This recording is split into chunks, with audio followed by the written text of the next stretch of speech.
The deleterious effects of carbon emissions from our fuel sources are already beginning to wreak havoc on the environment and the climate that we live in. Despite this, the majority of our energy sources come from carbon-emitting fuels. And as the world's population continues to grow, so does, too, our consumption.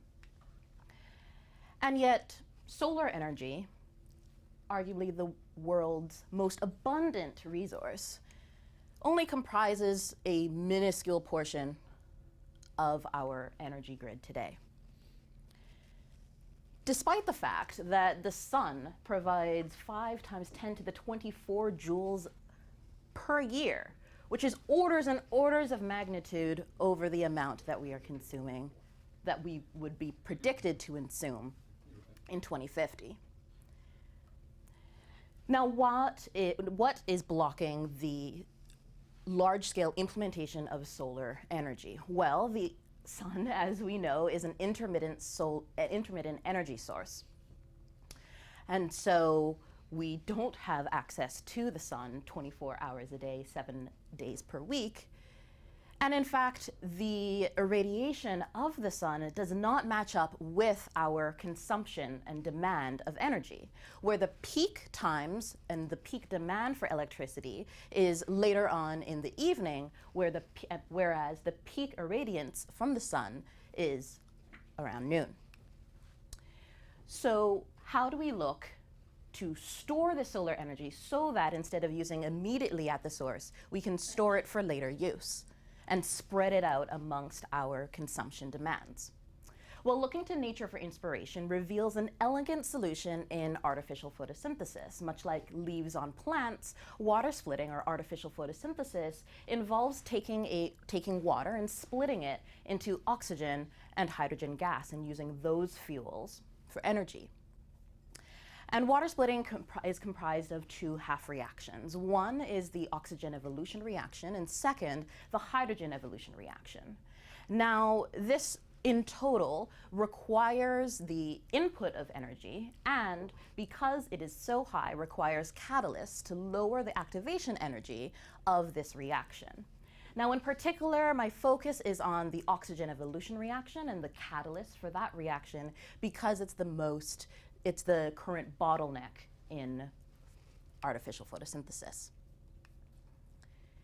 Now, in the search for ideal catalyst materials for OER, we want materials that are easy to integrate into the photoelectrochemical devices that are working to split water. We also want them to have long-term stability under the conditions of OER at those harsh potentials. So immediately, that unfortunately eliminates homogeneous materials because they have poor stability under OER. So we're looking at heterogeneous inorganic materials. Trying to narrow down our search here a little bit more, we're searching for low cost, and that goes hand in hand with earth abundant and accessible materials. We also want the synthesis of these materials to be highly scalable, and we want them to be stable in a range of pH values, which I'll go into in a little bit later. And so altogether, that leads our search to settle on earth abundant transition metal oxides for OER catalysis. Now, unfortunately, the search space is still quite vast for this. Within the realm of transition metal oxides for OER catalysis, we have researchers around the world looking at different ways to increase the activity of these catalysts.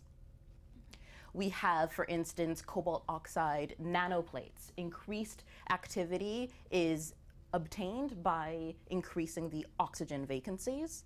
Then we have amorphous metal oxides, where doping of different metals yields higher activity. And then, similar to that, we have researchers looking at perovskites and a combination of up to 10 transition metals that all yield in higher activity for those catalysts. So looking at all these together with a range of catalysts and a range of synthetic methods, it's hard to immediately determine what the reason why these catalysts are experiencing higher activity after these modifications. And so I posit that there is a hidden variable underlying all of these synthetic methods and across all of the catalysts for OER that have been investigated, one hidden variable such that everyone is actually effectively tuning that variable when they're doing their different synthetic method. If we were to find what such a parameter was, then it could be an incredibly compelling contribution to the material discovery of catalysis. My thesis has three parts. First, I examine the tools required, the tools required to modify and manipulate oxide polymorphs, using vanadium oxide as an example. Then, delving into an acid-stable manganese oxide, I utilize those tools developed earlier for that catalyst, and then finally moving away from electrochemistry and towards building a new system for spinning or for developing fibrous metal oxides through spinning methods. Today, I'll be talking about this second part. Looking at manganese oxide, manganese 4 oxide, MnO2, is the only earth-abundant transition metal oxide that's stable in acid. Now, this is incredibly important because acid stability is desirable because of the environments in which the photoelectrochemical devices are being operated. So we want a catalyst that obviously isn't stable in these environments, but unfortunately, MnO2 by itself is a poor catalyst. It doesn't reach the minimal overpotentials that we want in order for it to be a viable catalyst. However, multiple observations and studies of the MnO2 catalyst have found that MnO2 catalysts, when Mn3+ is introduced into those catalysts, yields higher activity. But curiously, it doesn't always. There is a maximum amount of Mn3+. You can't have too much, you can't have too little, but also it only works in certain circumstances, in certain polymorphs of MnO2. So beginning to investigate this myself, here I have a cyclic voltammogram of manganese. You see that over here in the potential that corresponds to oxygen evolution, that each scan, starting at blue, progressing to the 100th cycle in red, and dotted is the 200th cycle, that the growth of current corresponding to oxygen evolution activity is quite slim. So even though we are building more and more catalysts on the film, as shown here in the Tafel slope of different film loadings, the activity isn't changing. We're still getting quite poor OER current response. Now, taking this CV, this is the same CV, just put on a different range, on a different axis range right here. If we widen the cathodic sweep, then we get an incredibly compelling result, where over here I've indicated in A indicates where manganese 4+ is being deposited on the solution. So at this point, we have our MnO2 on our film. Continuing with our first wave here in red, then we have our modest OER potential as observed before. Cycling back, we have a cathodic wave over here, which we'll go into more detail in a second. On reverse sweep, we seem to deposit a little bit more of our MnO2, and then we get a drastic increase in OER current. So something's happening over around wave indicated at C that's allowing us to have an active catalyst. So therefore, I will be referring to this as the activated catalyst from now on. Looking at a theoretically generated Pourbet diagram that is plotting the stability regions according to pH and the potential, we begin to understand a little bit about what's happening in our film. The deposition region is happening around the stability for MnO2, which makes sense. But then Mn3 plus is most commonly unstable, highly unstable in electrochemical synthesis. So how come we're able to reach the stability region for Mn3 plus? Well, it turns out that the nitrate in the deposition solution is being reduced at those cathodic potentials around wave C. Now, when this is being reduced, when the nitrate is being reduced, OH ions are produced. Those then combine with the manganese 2 plus in solution, and then the manganese 2 plus ions with the manganese 4 plus on the electrode comproportionate to make a manganese 3 containing film on top of the electrode. And now we've also find that the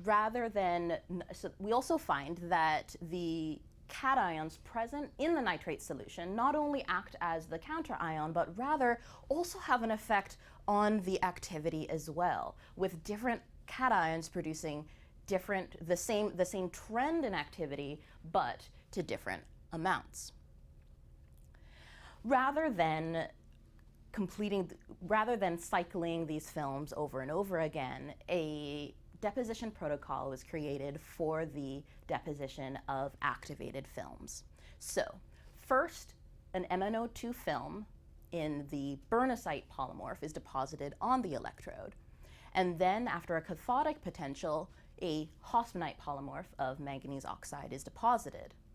Now, curiously, the hospenite catalyst, the hospenite film by itself is a poor catalyst for OER. So simply stopping at that cathodic wave, as I showed previously, won't do to get an active catalyst. In fact, you need to apply another anodic potential in order to get the activated film that is the promising and viable acid-stable OER catalyst.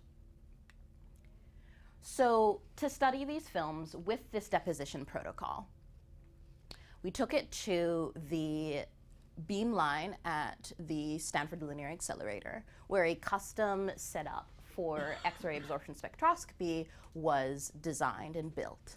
And so an in-situ cell designed to study the electrochemistry, to study the spectra while the electrochemistry was happening, was designed. With an X-ray transparent electrode, the X-rays were allowed to collect the absorption of the film. Now, because the in-situ cell is completely absorbing, a slight workaround had to be done in order to circumvent that. So traditionally, the X-ray beam would then progress all the way to the I2 sensor, but because the sample would be completely absorbing, it was short-circuited out to the front with a capped-on film deflecting some of those rays to a manganese reference foil, which then translated and collected the information for the I2 detector. So taking this electrochemical cell, then films were first deposited in the cell in situ and then activated following the protocol as described before, where multiple pulses, instead of cycling the whole thing, multiple pulses, cathodic, anodic, so on and so forth, were applied. Now here I show just the first as deposited film and the end result. And you see that regardless of the cation used, the activated film has a leftward shift, indicating a lower average oxidation state.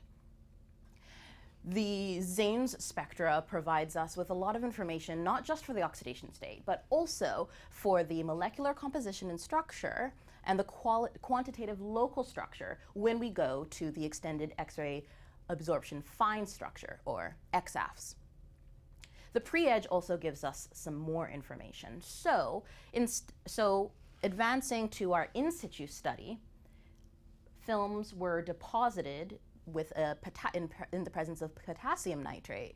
And then as the activation protocol was applied, X-ray absorption spectra was collected. And so the end result, zooming in a little bit on these graphs so that we can make sense of it further, is that we found that the activation process strains the manganese-oxygen lattice. Beginning first at the Zane spectra on the left. we see that not only do we see an entire leftward shift from the beginning all the way to the end, we actually see that each pulse behaves as expected, where the cathodic pulse will shift the oxidation state lower, the anodic pulse will shift it higher, so on and so forth. And so we get this really beautiful seesaw effect that eventually, after multiple cycles, will settle out at some average. But we do see this seesaw effect as the average oxidation state is shifted back and forth during the activation process. Taking the fits to then the X-AFS spectra, as I mentioned before, that gives us some sense for the local structure. Taking those fits, then we can quantitatively say that the coordination number, here the red bars up top show the coordination number for the manganese-oxygen bond. And so we see that after each cycle, the coordination number is changing, lowering, which makes sense given the fact that we're incorporating manganese 3+ into solution. So yet another piece of proof that we have effectively retained manganese 3+ character in our MnO2 film. Furthermore, knowing that the coordination number for manganese and oxide bonds are changing, looking at the Raman microspectroscopy of this system shows us that, quite interestingly, the two modes associated with in-plane vibrations are shifting. So here we have the band at 495 that then translates to 502 in the activated film. Then we have the 572 band here remaining unchanged, an out-of-plane so out-of-plane manganese oxide is not shifting. But then we have a more drastic shift from 606 to 634, another in-plane manganese oxygen shift. So okay, we know now that even that we're maintaining manganese 3+ character and our manganese oxygen coordination number is going down, somehow the incorporation of manganese 3+ is straining the manganese oxide lattice. How so? Well, there we come to a theoretical model. Looking at the differences between bernesite, the manganese polymorph deposited initially, and then hosminite, the manganese polymorph that's accessed through the comproportionation, we see that they actually differ simply by the presence of a manganese tetrahedral site. And so we can model the activation process as taking the hosminite model and oxidizing it to the bernesite, serving as a faithful analog of our activated film. So by modeling the relative energy states of the tetrahedral sites, the octahedral sites, and the oxygen, then what we did was we took the hosminite model and then one by one removed an electron, modeling the density of states every time. And so as we progress from the bottom over here with our hosminite and remove one electron at a time, then we can track the most available sites for oxidation. So it begins in red. You see the red trace above with the tetrahedral site of manganese being most available for oxidation. It switches then to the octahedral site. But then interestingly, instead of oxidizing the tetrahedral site, the oxygen valence band is readily available as opposed to the tetrahedral site of manganese as expected. Now, we do know that the presence of cations, for instance, and certainly there are other methods, can take metastable sites of metal oxide polymorphs and stabilize them by the presence of various cations. So perhaps there's some stabilization, or in another word, some trapping of metal states occurring during this activation process. And indeed, we see that there are. By tracking now not just the valence bands and the relative energy levels of our manganese tetrahedral site and octahedral site, now let's look at which ones are being activated and track the tetrahedral sites and the 2 octahedral sites of manganese. So we see first that the manganese 2+ is in the hosmonite's only tetrahedral site. And then the 2 manganese 3+ are in the 2 octahedral sites for hosmonite. We begin by oxidizing the manganese 2+ in the tetrahedral site. So the manganese 2+ now becomes manganese 3+ in a tetrahedral site. Now we only have manganese 3+ in our film. Further oxidation takes the manganese 3+ in an octahedral site now, and that becomes manganese 4+ in an octahedral site. What happens then is that the tetrahedral site of manganese 3+ stays in a tetrahedral site of manganese 3+. And so instead of the manganese 4 being oxidated, instead of the manganese 3+, it's actually the oxygen. What this means for the broader image of catalysis is that if we look at the band structure for this metal oxide catalyst, then we see that upon activation, the relative levels of the oxygen 2p band and the metal D band become greater. So remember that the manganese oxide catalyst by itself is already a catalyst. It already does catalysis. It just simply doesn't do it very well. And so the activation process effectively strains that bond such that the oxygen band is more readily available for oxidation. And what that does is it facilitates the formation of oxyl radicals, which are highly valuable intermediates in the OER reaction. Now, looking altogether at other catalysts in OER, looking at the band structure, we see a similar trend in that regardless of the method of post-synthesis modification, whether it be doping or an anodization process, what have you, the band structure still changes such that the oxygen band is above that of the metal. And so altogether, here we have what we suspected from before, a design principle, a variable, ubiquitous amongst all deposition techniques that can predict the relative strength or quality of a catalyst in determining the HOMO-LUMO gap of the oxygen relative to the oxygen band.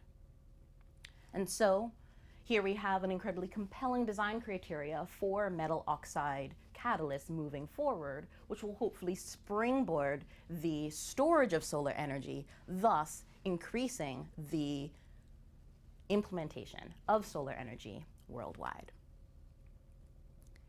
With that, I would like to thank my committee members, Professor Dan Nocera, my PI, a catalyst himself, for my growth as a scientist and as an individual, Professors Alan Asper-Guzik and Roy Gordon. Members of the Nocera Lab have been an incredible support. David Gigi, a special shout out to you. You were originally assigned to me as a mentee, and you quickly became an amazing ally and friend. So thank you. Thank you to previous group members, Mike, Tunjai, and Christoph, for awesome scientific discussions and for incredible guidance. And Dilek, you run the lab, couldn't do anything without you.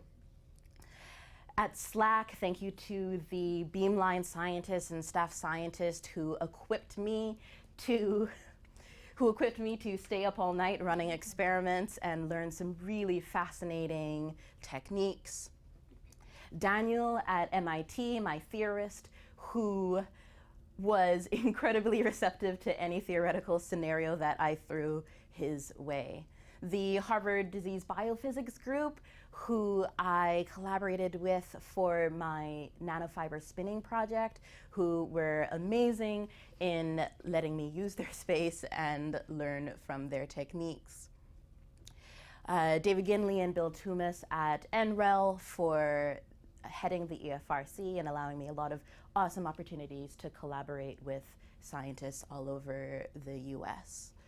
Then to my rocks and my inspiration, Christina, Emma, and Elise, as our peer mentorship groups were incredibly inspiring. Thank you. Thank you to my mentors outside of chemistry, Jenny Hoffman, David Malin, and Margot Seltzer.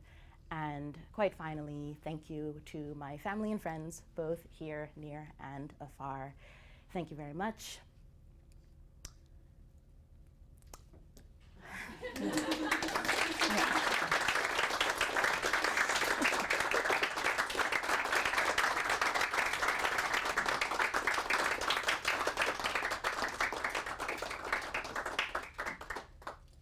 Any questions from the non-committee members?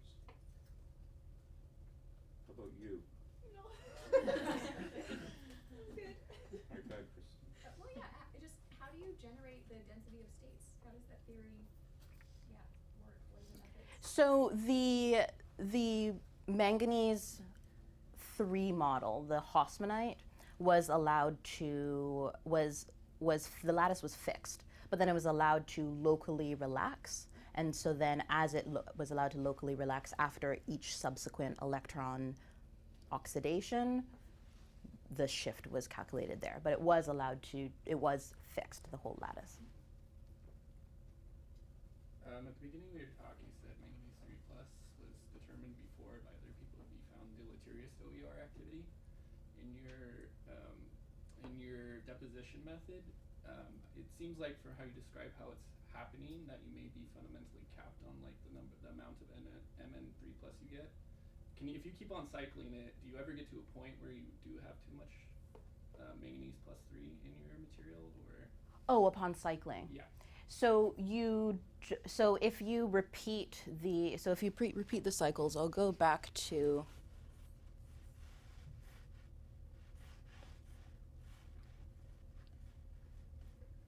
this slide here, where the cycles were continued. Then even upon at a certain point with repeated scans, you don't see any difference in activity. So you don't just like asymptotically approach some value. Absolutely, yeah. Presumably how much the lattice can take. Yeah, Strain. which was related to, I guess, how it's described, how it's deposited. Okay, any final questions?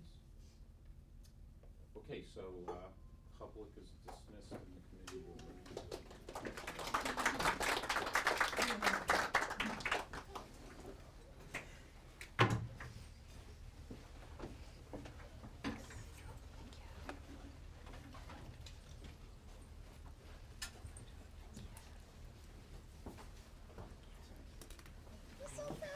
I'll see you later.